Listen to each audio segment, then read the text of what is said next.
नमस्कार मित्रों, आरोग्य जीवन यात्रा में आप सबका स्वागत है। मैं naturopath green doctor Rajesh Patel बोलता हूँ।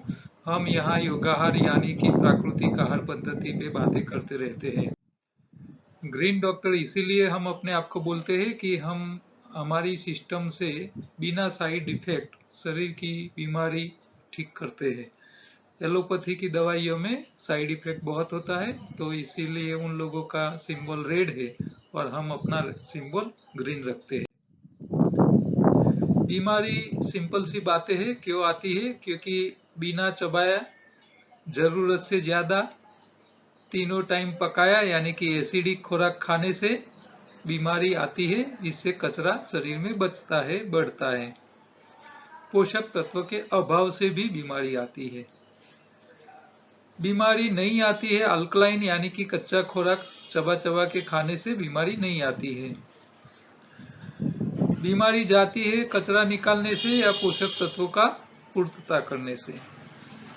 और बचने के लिए शरीर में कचरा इकट्ठा ही नहीं होने दो और पोषक तत्व खाते रहिए। डेयरी प्रोडक्ट बीमार पड़े छोड़ दीजिए।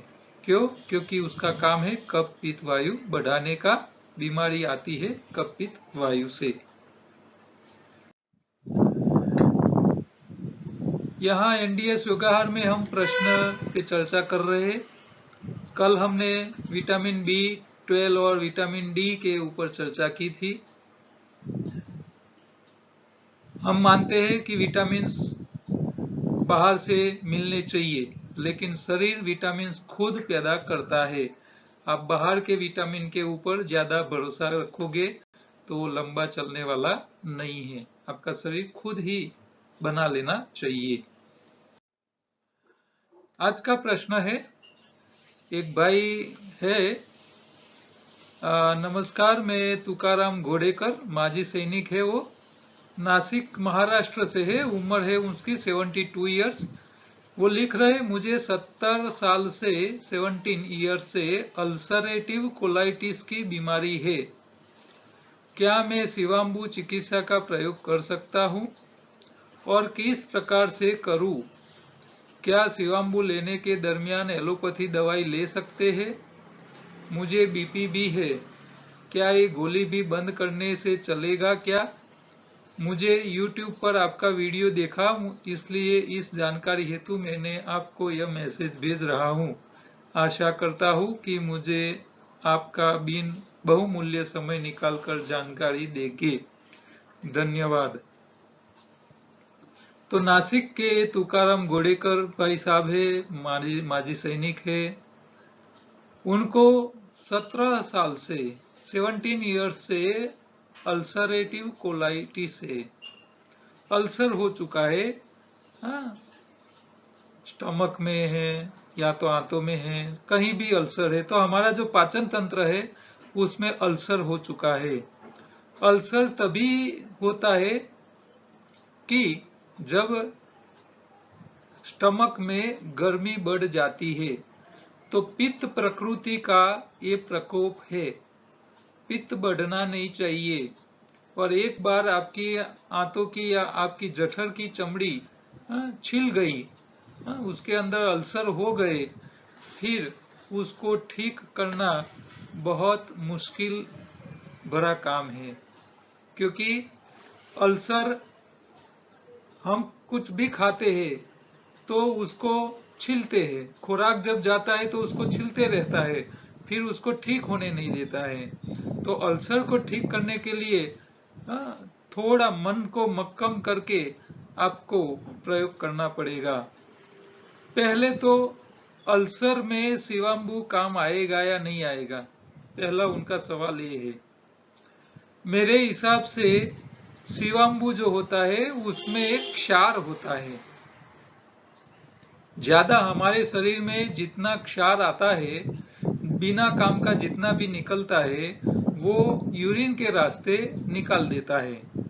और इसीलिए किडनी और यूरिनरी ट्रैक में स्केलिंग हो जाने के कारण किडनी में पथरियां बनती है। तो क्षार जो है यानी कि नमक, तो नमक जो है वो किसी भी प्रकार की अल्सर की समस्या हो, आपकी चमड़ी के ऊपर कोई घाव लग गया हो, ये पेट के अंदर जो घाव है उसको अल्सर बोलते हैं। चमड़ी के ऊपर होते हैं तो वो दिखते हैं, वो घाव बोलते हैं हम। अच्छा, घाव के ऊपर एक कहावत है, घाव के ऊपर नमक छिट रहे। आप दुखी हो और आपको और दुखी करने के लिए आपके पहचान वाले लोग आ जाते हैं और नमक छिटकने का काम करते हैं। एक कहावत है हमारे देश के अंदर कि भाई एक तो दुखी है और उसको दुखी करने के लिए ऐसी बातें कर जाता है कि व्यक्ति और दुखी हो जाए। तो जब घाव के ऊपर नमक छींटने की बात का मतलब हमको पता है, तो आपको जब अल्सर हो तो अल्सर के ऊपर आप नमक छींटोगे तो क्या होगा, और नुकसान होगा। तो यूरिन स्वमूत्र यूरिन थेरापी, ये थेरापी फायदा जरूर करता है, लेकिन यूरिन थेरापी का प्रयोग जो है वो बीमारी मिटाने की जगह बीमारी न होए, यानी कि प्रिकॉशन के लिए प्रिकॉशन के लिए उसका प्रयोग करना हमारे लिए अच्छा है।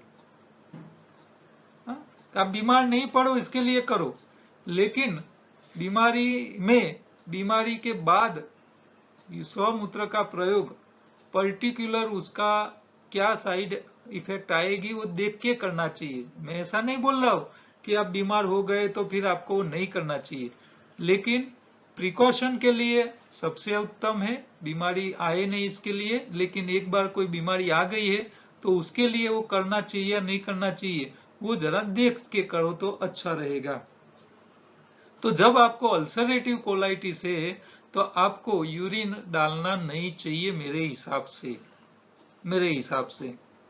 किसी ने किया हो और फायदा हो गया हो तो देख लेना चाहिए, लेकिन क्योंकि वो नमक वाला है इसीलिए मैं आपको मना कर रहा हूं। ठीक है। हाँ, ऐसा हो सकता है कि आप ज्यादा पानी पियो और आपकी यूरिन में कम टीडीएस आए, क्षार कम हो, और ऐसा आप प्रयोग करो तो उसका कोई दिक्कत नहीं है, उसमें कोई नुकसान नहीं है। तो आपको जरा तेज यूरिन नहीं लेना है, आपको लेना है तो आपको ज्यादा पानी पियो, फिर आपका यूरिन जो निकले उसमें टीडीएस कम होगा, क्षार कम होगा, तो अल्कलाइन एक क्षारीय कम होगा, तो आपको अल्सर को डैमेज नहीं करेगा, तो आप प्रयोग कर सकते हो। अब हमको क्या करना है कि अल्सर है तो उसको ठीक करने के लिए क्या करना चाहिए, तो आपके अल्सर को चमड़ी को डैमेज करे ऐसी चीजें खानी नहीं है। अब कौन करता है, तो पहले तो तीखी और दूसरी क्षार वाली और तीसरी खट्टी, ये तीनों चीज आपके अल्सर को ज्यादा डैमेज करेगी। तो आपके खुराक में ये तीनों स्वाद को कम करना पड़ेगा। अल्सर तो उसको ठीक कौन करेगा, तो हरी पत्ती, हमारी घाव चमड़ी के ऊपर हो जाता है तो हम हरी पत्ती की पेस्ट लगा देंगे तो वो जल्दी ठीक कर लेगा। तो इसी तरह आपको हरी पत्ती लेनी है, लेकिन नमक नहीं डालना है, खट्टी चीज नहीं डालनी है, तीखी चीज नहीं डालनी है। और मैं तो ये बोलूंगा कि आप उपवास कीजिए।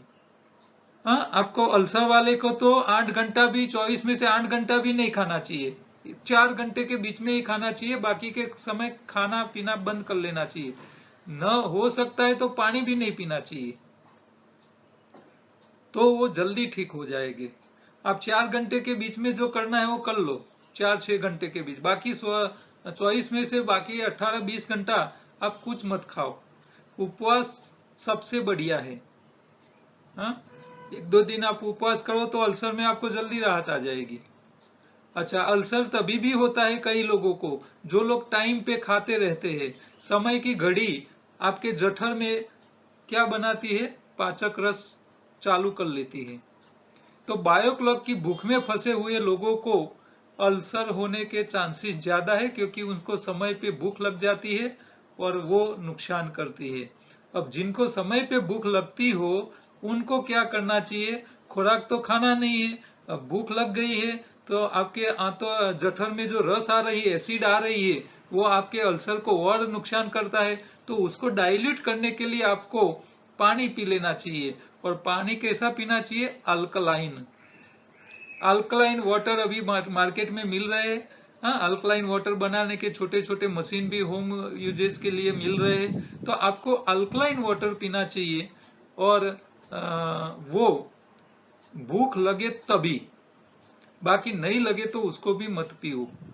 तो योगाहार में आपको खाने में कंट्रोल करना है। खाने में ऐसा खुराक खाना है जो तीखा ना हो, खट्टा ना हो और खारा ना हो। ये तीनों चीज को आपको ध्यान रखना है। ठीक है, तो एक पहले ये ध्यान रखो। अच्छा, उनको वो आगे लिख रहे किस प्रकार से करूं? तो शिवाम्बु का प्रयोग मेरे हिसाब से नहीं करो, इतना अच्छा है। शिवाम्बु का लेने के दरमियान एलोपैथी दवाई ले सकता हूं। अब आपकी बीपी की गोली चालू है तो गोली तो लेनी ही पड़ेगी। तो आपको जो खुराक लेने का समय है उसमें आप गोली ले लीजिए। हो सकता है तो या तो सुबह में पानी के साथ गोली ले लीजिए। ठीक है, गोली एकदम बंद नहीं करनी है।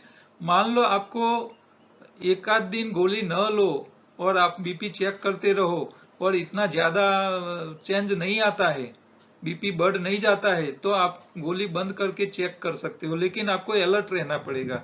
जब गोली बंद करते हैं तो आपको अलर्ट रहना पड़ेगा कि बीपी बढ़ तो नहीं गया है। लेकिन आप खाओगे नहीं तो बीपी की गोली की जरूरत नहीं पड़ेगी। बीपी की गोली की तभी जरूरत पड़ती है, हम तीनों टाइम खाते रहते हैं। आप खाना बंद करोगे तो बीपी बढ़ाने वाले जो फैक्टर्स है वो कम हो जाएंगे, तो आपकी बीपी बढ़ने वाली नहीं है। तो नहीं खाओ और गोली नहीं लो तब तक चलता है। तो ये चेक करते रहना है आपको। तो आपको पत्तियां लेनी है, पत्ती में कोई स्वाद डालना नहीं है। हो सकता है तब तक फास्टिंग करके ठीक होना है। फास्टिंग नहीं करो, उपवास नहीं कर सकते हैं तो पत्ती के रस पियो। इसके अलावा दूसरी चीजें मत पियो। ठीक है, ज्यादा मीठी चीज भी नहीं लेनी है, क्योंकि मीठी चीज जल्दी सड़ जाती है और सड़ जाने के बाद वो डैमेज जल्दी करती है, क्योंकि हमारी चमड़ी अंदर जो बहुत सेंसिटिव है, आंतों के अंदर या जठर के अंदर जहां अल्सर हुए है वो। तो हरी पत्ती अकेली ही आपके लिए खुराक के लिए लेनी चाहिए। 4-6 दिन के लिए आप हरी पत्तियों के पे रहिए। हो सकता है तब तक उपवास कीजिए। न छुटके ही पानी भी पिए। प्यास नहीं लगे तो पानी भी मत पियो और आराम कीजिए। उसको हीलिंग करने का टाइम दे दीजिए। खाना छोड़ना ही उसके लिए अच्छा है। तो मान लो आप कंटिन्यूस 2-3 दिन उपवास नहीं कर सकते हो तो एक दिन करो, फिर 2 दिन हरी पत्तियों पे रहिए, फिर तीसरे दिन उपवास कीजिए। ऐसे ऑल्टरनेट करके एक हफ्ते के अंदर आपके अल्सर को आप ठीक कर सकते हो। और तब तक बीपी चेक करते रहो, गोली की जरूरत ही नहीं पड़ेगी। गोली तो अपने आप छूट जाएगी, क्योंकि आप हरी पत्ती के रस पी रहे हो, पकाया खा नहीं रहे हो, तो आपको जरूरत ही नहीं पड़ेगी बीपी की गोली की।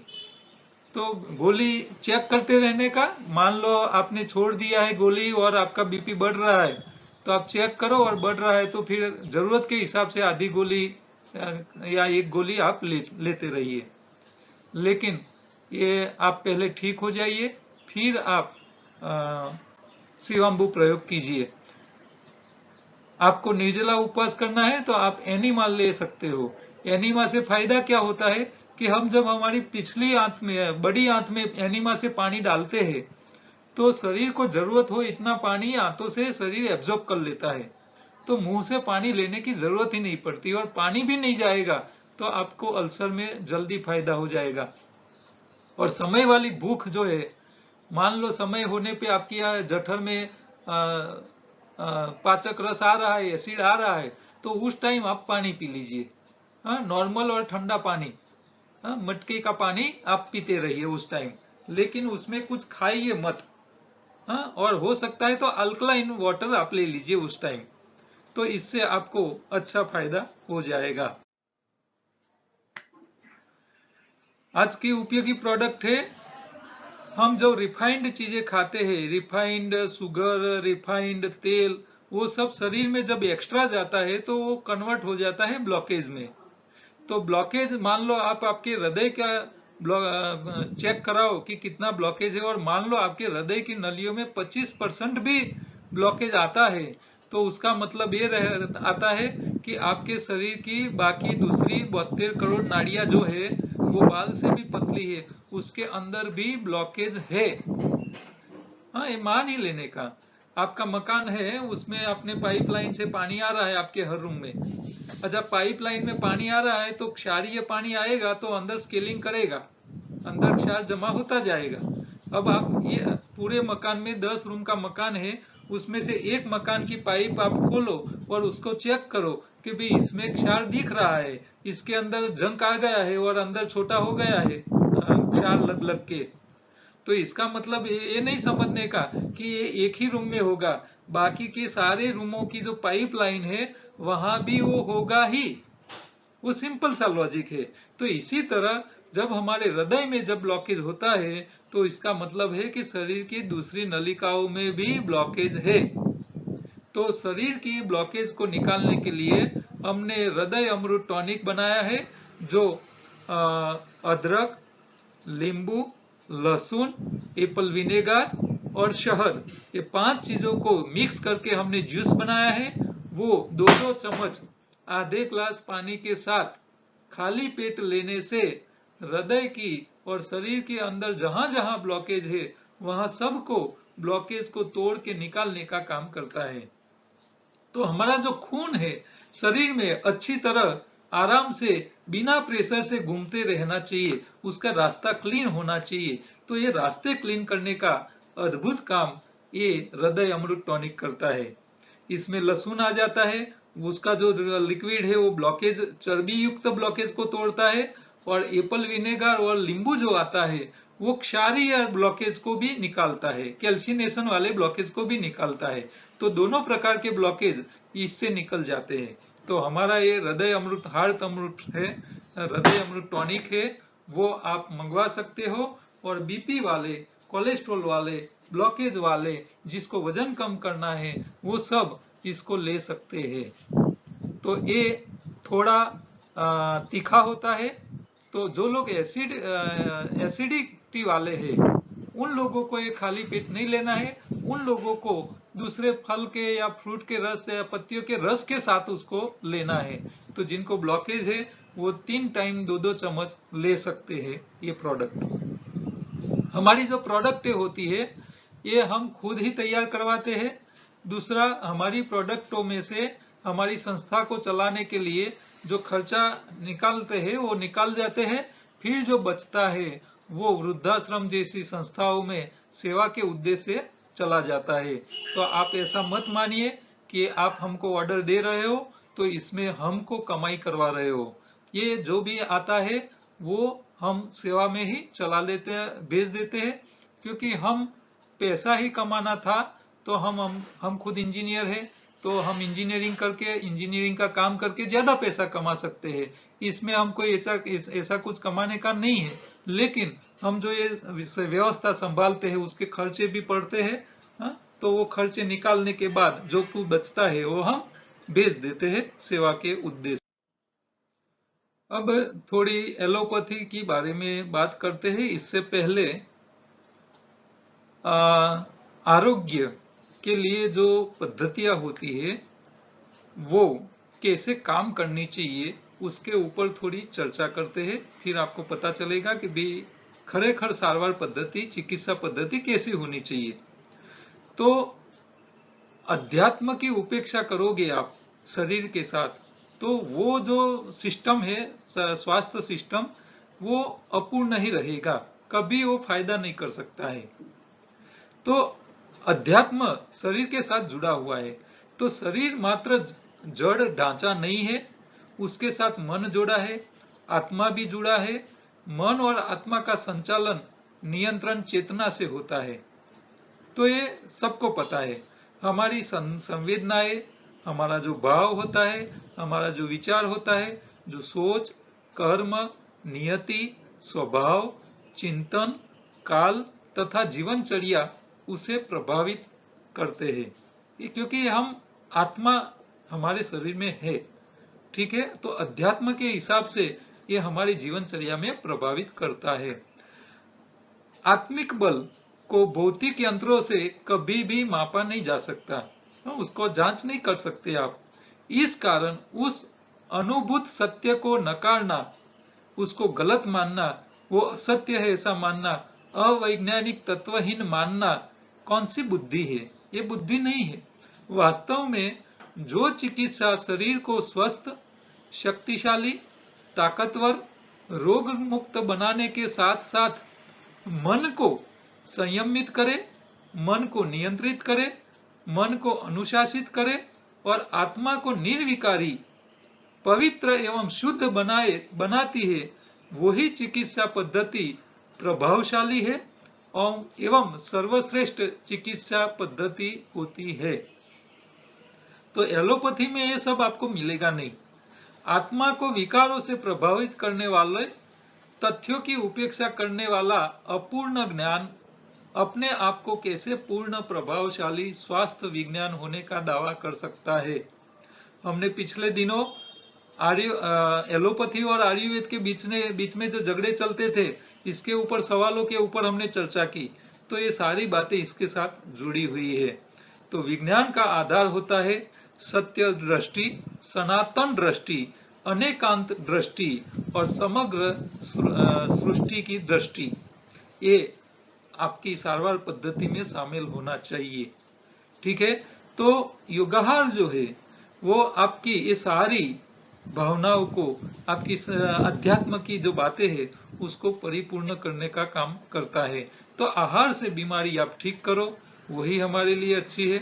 एलोपैथी की जो खामियां हैं उसके ऊपर डॉक्टर्स जो चीजें नहीं बताते हैं वो भी हम थोड़ी थोड़ी लेते रहेंगे। तो जो बातें डॉक्टर नहीं बताते हैं एलोपैथी के, इसमें आज लेके कि दवाइयों से डायबिटीज बढ़ती है।